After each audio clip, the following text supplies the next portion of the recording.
Okay, let's unpack this. Imagine the government putting out an alert tomorrow that the most toxic thing in your kitchen isn't the plastic wrap or that old scratched up nonstick pan you have, Right. or even the junk food in your pantry.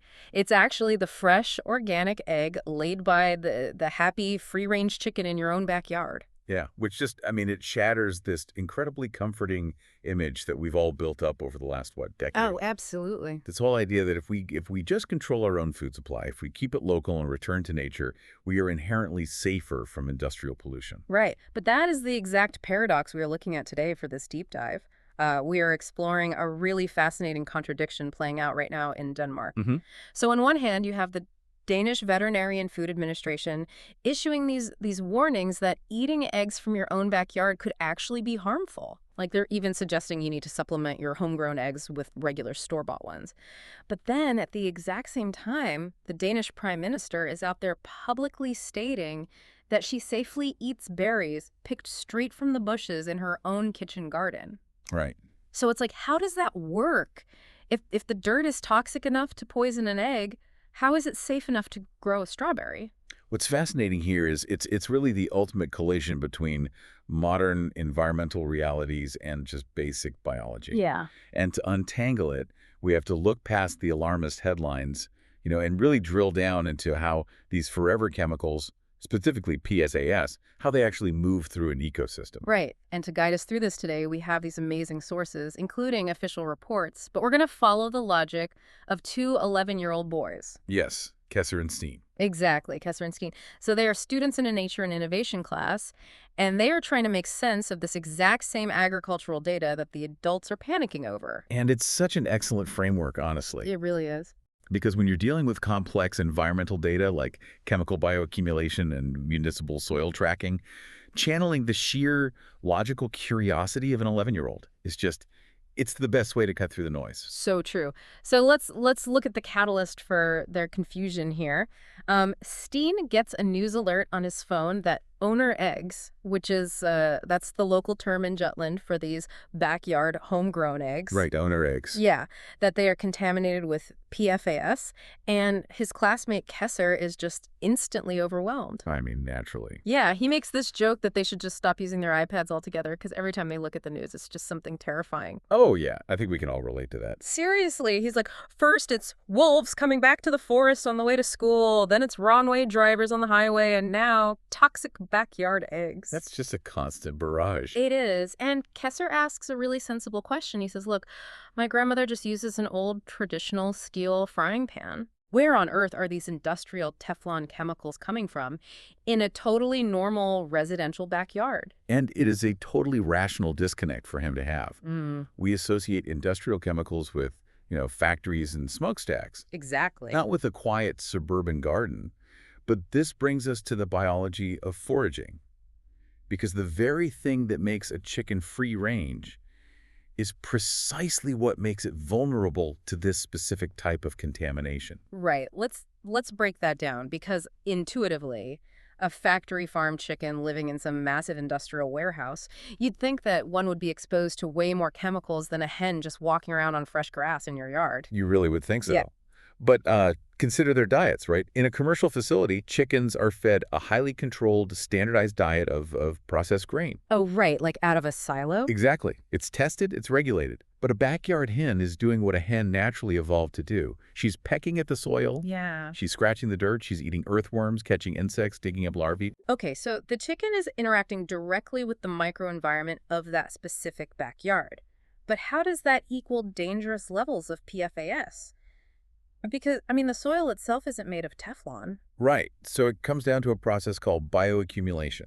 Take earthworms, for example. They process massive amounts of soil organic matter every single day. Wow. Okay. So if there's historical pollution in that local soil, maybe from old industrial runoff or even contaminants that have just settled out of the rain and wind over decades, the PFAS molecules stick to that organic matter. Nice. And as the earthworm digests the soil, those chemicals accumulate in the worm's tissue. And then, of course, the chicken comes along and eats the worm. Exactly. And not just one worm. The chicken eats hundreds of worms and thousands of insects over its lifespan. Wow. So the chicken acts as an apex predator in that tiny little backyard ecosystem. Right, right. It concentrates the chemicals from all those smaller organisms into its own body. Yeah. Because of the unique way chickens process nutrients, those chemicals get deposited directly into the yolks of their eggs. Oh, man. So the concentration just gets magnified at every single step up the food chain? Precisely. Like, the soil might only have trace amounts, but the egg ends up with a massive dose. And the health authorities are warning that long-term consumption of these concentrated chemicals, things like dioxins and PFAS, they can lead to hormone disruption, immune system suppression, and even a higher risk of cancer. Which is exactly why the official government advice shifted to telling people, hey, go to the supermarket and buy commercial eggs to dilute your risk. Right. It sounds backwards, but mathematically, based on their initial findings, it was the safest recommendation they could make. So what does this all mean? Like, hold on, let's really look at that data, because if I'm reading this right and I'm putting myself in the shoes of someone with a backyard coop, I assume my soil is just a toxic waste dump? Wow. I mean, if the government issues a nationwide warning, they must have mapped the soil across the entire country, right? See, this is where we need to apply some serious critical thinking to their methodology. Because the authorities did not go out and take a scientifically representative sample of Danish backyards. Wait, they didn't? No, they didn't grid the country and test soil from every municipality. Then how did they determine that backyard eggs were so dangerous everywhere? This raises an important question about public health data. They crowdsourced it.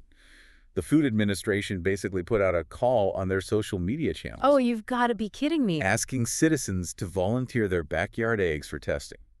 That is a staggering flaw in the methodology. I mean, anyone who has ever looked at basic statistics can see the self-selection bias there. Oh, absolutely. It's exactly like, it's like trying to figure out how many people in a city have a leaky roof, but you only hand out your survey at a hardware store that sells buckets. It's a perfect analogy. And the homesteading and farming communities pointed this out immediately. They called it a scare campaign. I can see why. Right. Because think about it. If you live in the pristine countryside and you've tested your soil before, you're probably not going to go through the hassle of boxing up your eggs and mailing them to a government lab. Yeah, you're fine. You're not worried. But if you live near an old military base or a defunct factory, or you've always been a little suspicious of that weird runoff near your garden. Oh, right. You are highly motivated to get those eggs tested for free. Exactly. So the data they use to issue this terrifying national headline was fundamentally skewed toward the most contaminated end of the spectrum, right from day one. So they essentially built a worst-case scenario and just projected it onto everyone. That is the core of the criticism, yes. The national authorities openly admit they actually don't know the local soil conditions for the vast majority of citizens. Because they didn't test it. Right. In the Danish system, tracking soil pollution is technically the responsibility of local municipalities and regions. They manage the zoning, the historical mapping, the building permits, but a flashy social media campaign completely bypasses all that nuanced local data. Which creates an absolute nightmare for public health communication. You know, you cause this massive panic without providing any actionable localized context. And this is exactly where our 11-year-old detectives, Kesser and Steen, take the next logical leap. Yes, because Steen is sitting there looking at his terrace, and he thinks, well, if the dirt is contaminated and the eggs are contaminated, what about the herbs I just planted in my raised beds? It is the most rational question you could possibly ask, and Kesser starts worrying about his potatoes and his strawberries. Like, if the soil is the vector, shouldn't everything touching the soil be tainted? No. Which brings us back to our opening paradox. How can the Prime Minister confidently eat homegrown berries while the government warns against homegrown eggs? So this is where the underlying biochemistry completely flips the narrative. Because we tend to think of pollution as a blanket poison, right? That it just soaks into everything equally. But PFAS is not a generic sponge. It has highly specific chemical affinities. Okay, what do you mean?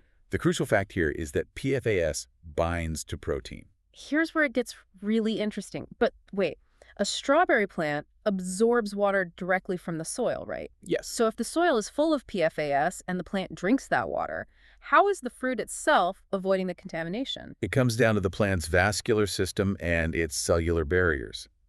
When a plant absorbs water through its roots, It doesn't just act like a hollow straw. Right. The water actually has to pass through a cellular filter called the endodermis before it can travel up the stem. So the plant have a built-in filtration system. In a way, yes. PFAS molecules, depending on their specific type, are often relatively large, and they have these unique properties where they repel both water and oil. Oh, right, because they're forever chemicals. Exactly. So because of their size and structure, they struggle to pass freely through the plant's internal barriers. As the plant pulls in water, the heavier PFAS molecules tend to get trapped in the root system, or at worst, they accumulate in the stems and vegetative leaves. They get stuck in the plumbing, basically. Precisely. They do not readily transfer into the fruiting body, the part of the plant packed with sugars and starches that we actually eat. Oh, wow. And furthermore, remember that protein connection. Right, they bind to protein. Yes. Eggs and meat are incredibly high in animal protein, so they act like chemical magnets for PFAS. A strawberry or an apple has virtually no protein by comparison. That makes so much sense. There's literally nothing in the fruit for the chemical to efficiently bind to. That is just a brilliant piece of biological engineering. But did the Food Administration actually test this, or is this just a theoretical model? Like, did they prove that the berries are actually safe? They absolutely proved it.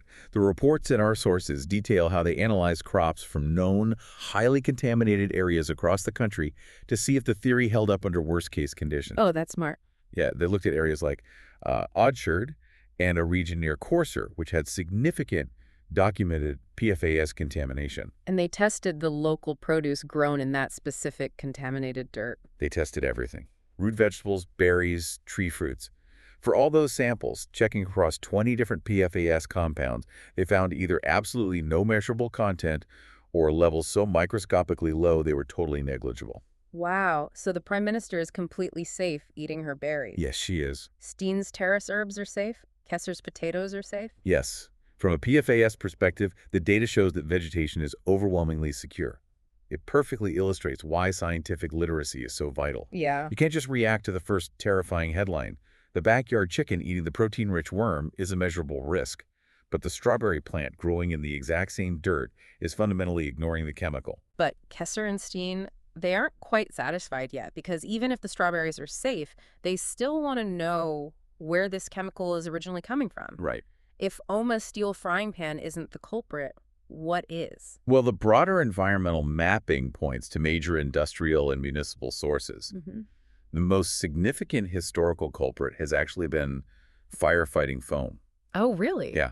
For decades, it was heavily used at training sites, military bases, airports.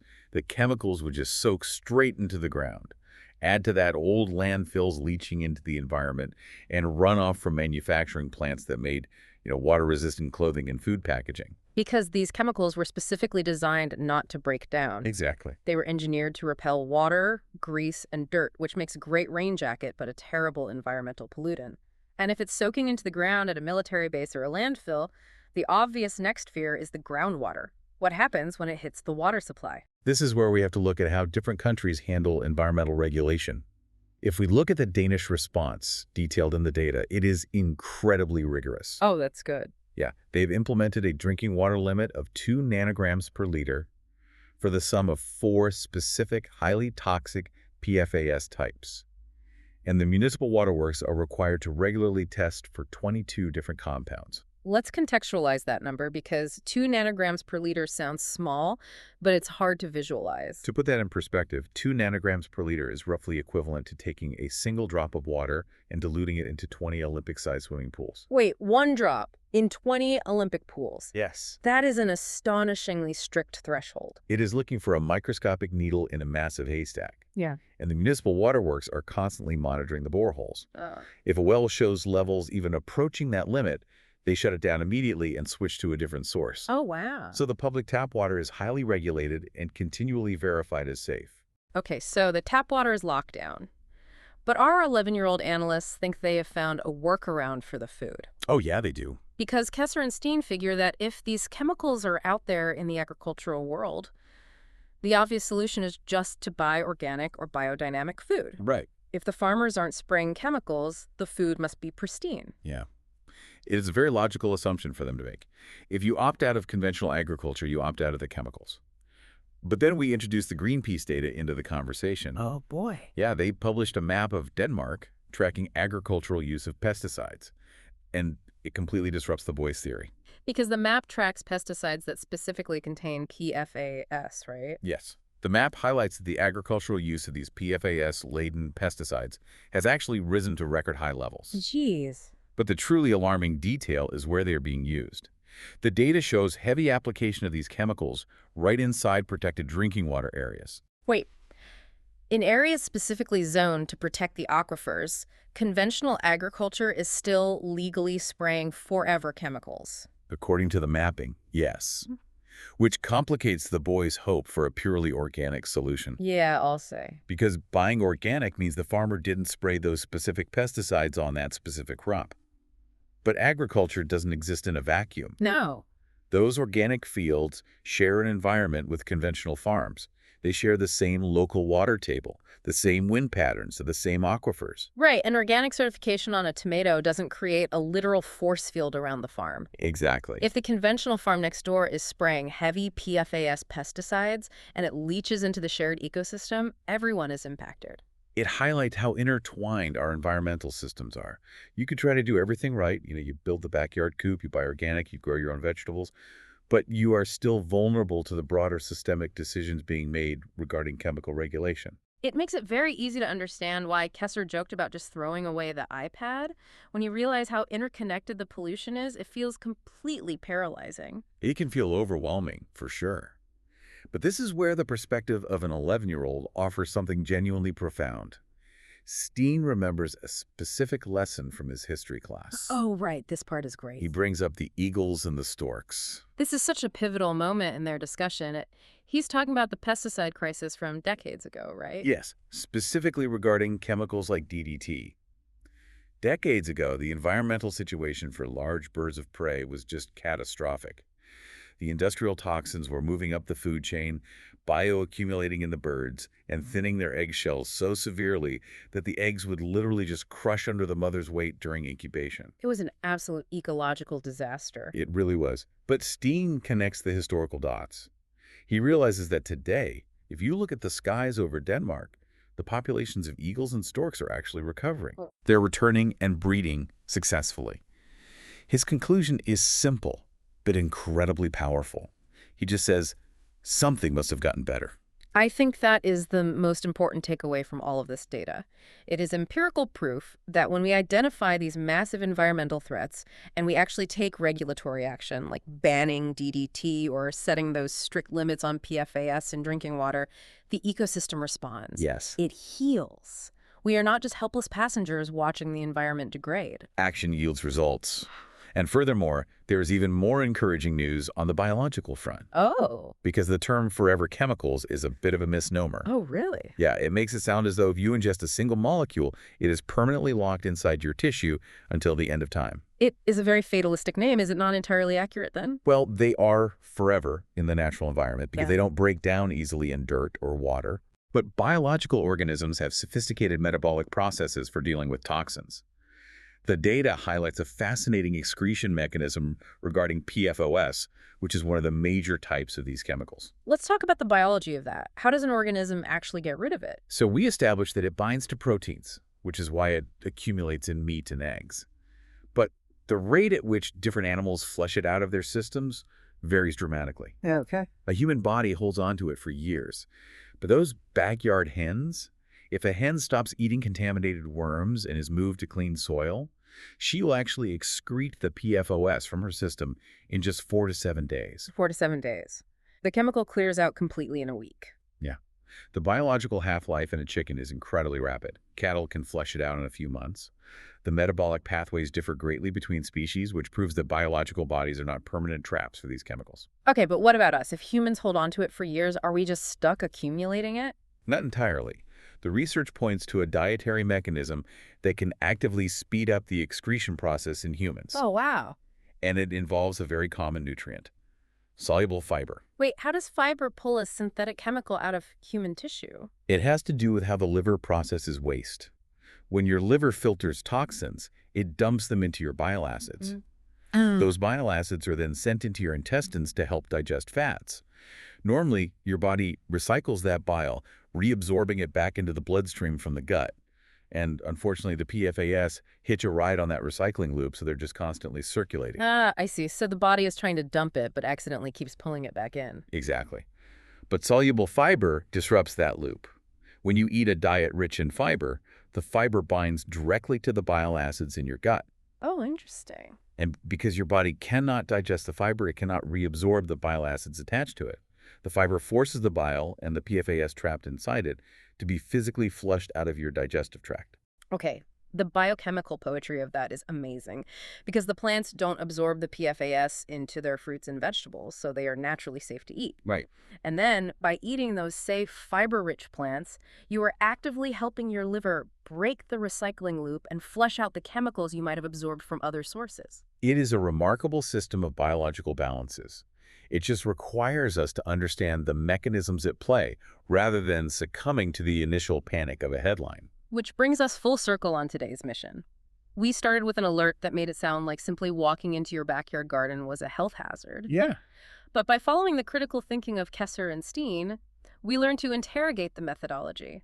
We recognize the self-selection bias in a government survey of backyard eggs. We unpack the mechanics of the plant vascular system, understanding why large chemical molecules get trapped in stems while leaving the fruiting bodies pristine. We looked at the broader environmental challenge of agricultural pesticide use near aquifers, while acknowledging that strict regulatory limits of 2 nanograms per liter actually do protect the water supply. And we remembered that both the ecosystem and the human body have mechanisms for healing and clearing out toxins, provided we give them the right tools. So the ultimate takeaway for the listener today: when you see a terrifying headline about your food supply, take a step back.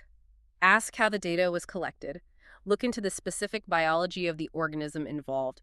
You don't need to pave over your garden or stop homesteading. No, absolutely not. Just be mindful of where your chickens are foraging and definitely keep eating those fiber-rich berries. It is all about substituting fear with understanding. Absolutely. Now, before we sign off, I want to leave you with one final provocative thought. At the very end of their project notes, young Kesser raises one last question. Oh, this is a good one. We just spent all this time mapping exactly how PFAS behaves. We know it's lock and key, we know it binds to protein and gets filtered by plant endodermis. But then he asks, what about glyphosate? The active ingredient in Roundup. Exactly. It is arguably the most widely used herbicide on the planet.